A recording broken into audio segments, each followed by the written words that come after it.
अस्सलाम वालेकुम। अबरार रशीद आपकी खिदमत में एक मरतबा फिर हाजिर है और मेरी आपसे रिक्वेस्ट कि अगर अभी तक आपने मेरे चैनल को सब्सक्राइब नहीं किया तो इसे सब्सक्राइब कर लें और जो बेल आइकन है उसको ज़रूर प्रेस करें।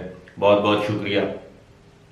बिलाखिर वही हुआ जिसका खदशा था, जिसका डर था, यानी यूएई में अब बाज़ स्कूलों को इन कैंपस तालीम के लिए बंद करना पड़ा और अब उन स्कूलों को सिर्फ ऑनलाइन तालीम देने की इजाज़त हासिल होगी।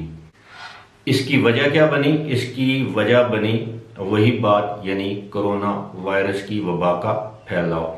और ये वबा स्कूलों में कैसे फैलने लगी? हालांकि अभी 2 दिन हुए स्कूल खुले कि कुछ स्कूलों के स्टाफ में, अब ज़रूरी नहीं कि असातिज़ा यानी दीगर जो मुलाजमीन हैं उनमें कोरोना वायरस की तशखीस हुई। बावजूद इसके कि सिर्फ दुबई में तकरीबन 35,000 असातिज़ा और स्टाफ का स्कूल जाने से पहले कोरोना वायरस का टेस्ट किया गया और जब वो टेस्ट नेगेटिव आया तो उनको स्कूल जाने की इजाज़त दी गई, जिसके बाद तलबा को स्कूल में बुलाया गया। अब सूरत हाल ये है कि इस वक्त कुछ ऐसे स्कूल हैं जो कि सस्पेक्टेड यानी मशकूक, जिनमें इस किस्म की बीमारी पाई जाती है, ऐसे तलबा को वो इजाज़त दे रहे हैं कि वो घरों में बैठकर तालीम हासिल करेंगे। जबकि दूसरी जानब मिनिस्ट्री ऑफ एजुकेशन ने ये कदगन लगा दी है ऐसे स्कूलों पर। अब उनकी तादाद नहीं बताएगी कि ये कुल तादाद है कितनी, लेकिन बड़ी तादाद में ऐसे स्कूल सामने आए हैं जिनको अब इन कैंपस स्कूलिंग या इन कैंपस तालीम की इजाज़त नहीं दी जाएगी। अलबत्ता वो अपने तलबा को घरों में बैठे ऑनलाइन तालीम दे सकेंगे, जिस तरह कोविड-19 की वबा या लॉकडाउन के दौरान किया जा रहा था। अब सूरत हाल ये है कि जब से स्कूल खुले हैं, वालिदैन तो पहले से ही वो इस तजब्जुब में थे कि वो अपने बच्चों को स्कूलों में भेजें ना भेजें, जबकि वहाँ की अथॉरिटीज़ ने अपने तय बड़ी कोशिश की कि जो स्कूल हैं उनको डिसइंफेक्ट किया जाए, स्टरलाइज किया जाए, लेकिन इतनी बड़ी तादाद में शायद इतने कम मुद्दत में उनके लिए मुमकिन नहीं था। अलबत्ता एक बात तय है कि जो वहाँ के जो प्राइवेट एजुकेटर्स हैं, जो प्राइवेट स्कूल ओनर्स हैं, उनका एक बहुत बड़ा क्लाउड है, बहुत बड़ा उनका असर व रसूख है। और इसी असर व रसूख की वजह से वहाँ की अथॉरिटीज़ को उनकी ये बात मानना पड़ी और बिल आखिर उनको स्कूल खोलने की इजाज़त दी गई।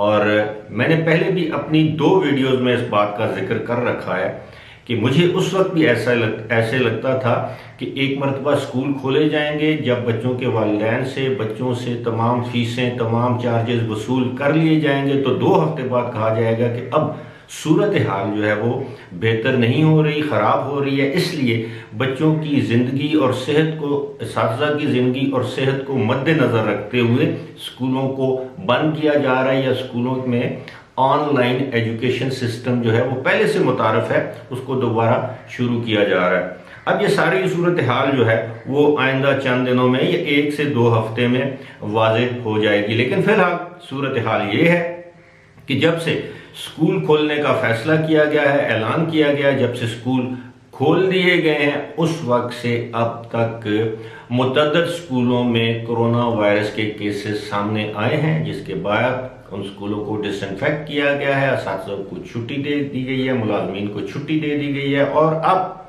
स्कूलों को, उन स्कूलों को जिनकी तादाद नहीं बताएगी, इस बात का पाबंद किया गया है कि वो जो हैं घरों में बैठकर बच्चों को तालीम दें। दूसरी जानब दुबई के हुक्मरान शेख मोहम्मद ने तालीम के हवाले से ही काबीना की एक मीटिंग का इजलास, उस इजलास की सदारत की।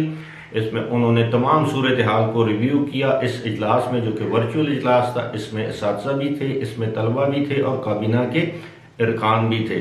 इस मौके पर इस हवाले से तो कुछ भी नहीं कहा गया कि स्कूलों की सूरत हाल क्या है। अलबत्ता तालीम की अहमियत पर जोर दिया गया और ये बताया गया कि आज दुबई की तरक्की में, यूएई की तरक्की में तालीम का बहुत अहम किरदार है।